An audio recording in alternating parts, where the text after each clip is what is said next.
Hello and welcome to Anime Only, where fans can come to talk about the anime adaptations of popular manga. This series will cover the whole of One Piece. My name is Brandon, and I'll be your navigator whilst we endure these treacherous waters. Episode 4. This is a big one in the grand scheme of things.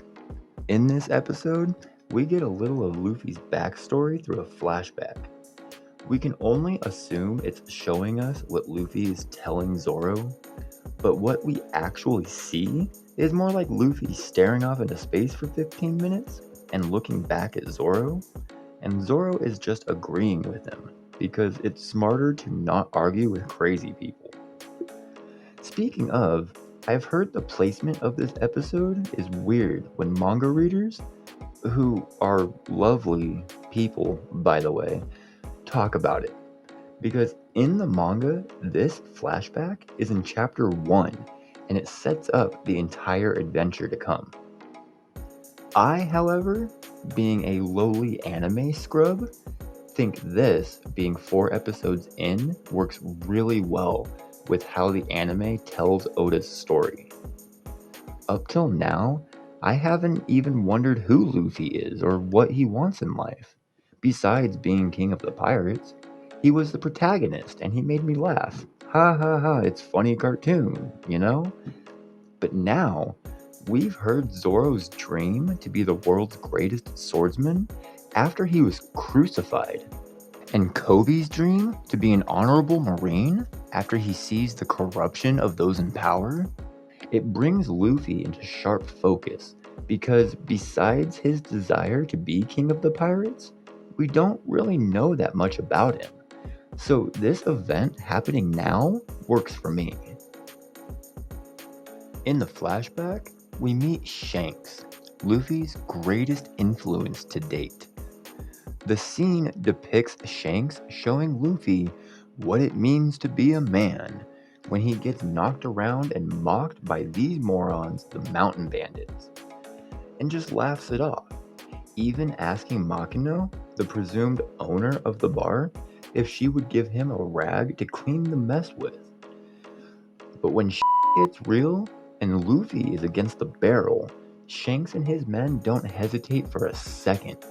They show up in force, and after what's possibly my favorite line in the whole show, when Shanks points at the bandit's gun and says, "Those aren't for threatening people," and Lucky Roo, this glorious bastard, blows this idiot's dome piece off, the whole scene gives me chills. And continuing that, although not as chilling, Ben Beckman, Shanks' second in command, steps up and starts beating the crap out of these talking mountain bandits. Off screen, of course, because our sensitive eyes should not witness what Beckman did to those guys. We do learn about how Luffy got his straw hat and why it's important to him after the one scene that I think all anime and manga enjoyers can agree doesn't make sense. Shanks getting his arm bitten off by this oversized earthworm. No spoilers, but from what we know of Shanks, for anybody who's current, there is no way in hell this sea beast got the better of him. My favorite theory on this is that Shanks lost his arm on purpose to drive Luffy forward now that he had eaten the gum gum fruit, which actually plays into my other favorite theory on Shanks being able to see the future. If you want full details by actual credible YouTubers, you should go check out Ohara or Mr. Moji, both of whom do their own videos and theories. Tell them I sent you. The only other notable development in this episode is catching up a bit with our mysterious red-headed thief, who we find floating in a small dinghy boat on the brink of death, until another boat, helmed fortuitously by pirates from Buggy's crew, who we know our thief is looking for, comes along, and she tricks them into Basically playing that game where the driver of the car stops and everybody gets out and changes seats. Do you know what I'm talking about? What was that game called? If anyone knows, throw that down in the comments for my own peace of mind. And while you're down there, you might as well hit that like and subscribe button and ring the bell to get notified whenever I put out more videos. We end the episode with a bit of a gag, where Luffy and Zoro are hungry, and Luffy tries to catch a bird out of the sky just to get grabbed and carried off by the bird instead. It's funny, it's good, I like it. The bird carries him over an island and he lands next to our redhead in some town somewhere and is like, what I just experienced was awesome.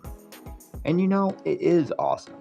It's awesome how our protagonist can not only endure these crazy things that happen to him, but he seems to enjoy it.